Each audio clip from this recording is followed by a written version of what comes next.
कटकरू भुवनेश्वर जिबा रास्तार पड़ी थाए माँ धाकुलेई पीठ।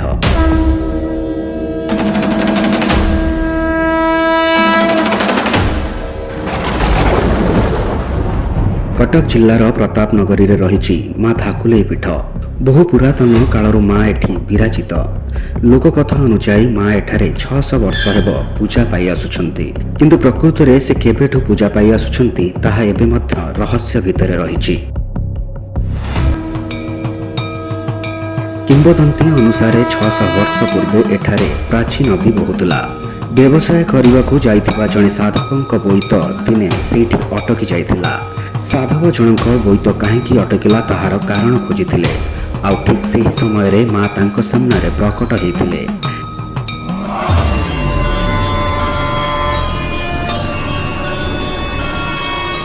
साधव जनक सेठारे माँ को पूजा अर्चना करिबा परे बोईतटी पूर्व भली पुणी थरे चलीथिला। लोककथा अनुसार माँ कुला मुंडई लोकंक मंगल पई जिबा आसिबा करंती।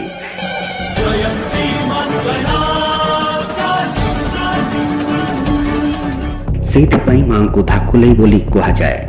माँ धाकुलेईंकर अनेक विशेषत्व रही। ता भितर प्रमुख विशेषत्व हेउछि लोकमानंक विश्वास। लोकंक कहिबा अनुसार तांको पाखरे अनेक शक्ति रही। अंचलवासींक पई माँ सबुबेले सहाय्य करबाकू तत्पर थांती। गरीबंक ठारू धनिक पर्यंत माँ समस्तंक दुख शुणी थांती। चैत्र मास पूर्णिमा तिथि भक्त मानकर दुख दूर करिया पई माँ धाकुलेई स्वयं आविर्भूत होइथांती।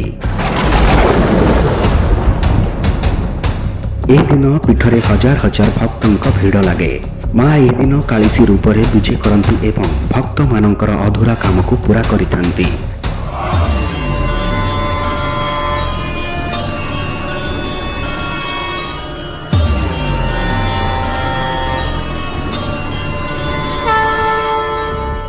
सेहिभଳି दशहरारे मांकर पूजा बड़ धूमधाम रे होइथाए। माँ धाकुलेई हेउछंती प्रत्यक्ष देवी। मांक पाखकू जी भी निजर गुहारी नहीं आसीथांती केबे हेले खाली हाथ रे फेरंती नाही। माँ समस्तंक गुहारी शुणिथांती। मांकर मुख्य पर्व हेउछि चैत्र पर्व। एही पर्व दीर्घ 7 दिन धरी चलीथाए। राज्यर कोण अनुकोणरू हजार हजार भक्त एही यात्रा बुलिबाकू आसीथांती।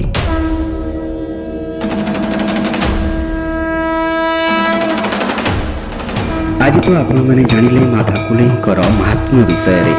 आपण मैंने जदि आगरू केबे एही पीठ को आसिनांती थरे एही पीठ को आसंतु, निजर दुख जणांतु।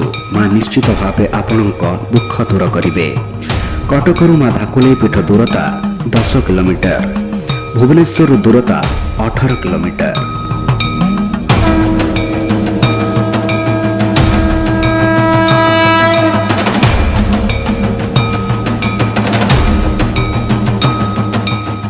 फोन और सांगसाथी आपण पिलाटीर पाठपढ़ा और कैरियर को प्रभावित करुछि कि आपण सेति विवृत कि तेबे आज ही आसंतु आपण चाहुथिबा मन लागी संपूर्ण आवासिक स्कूल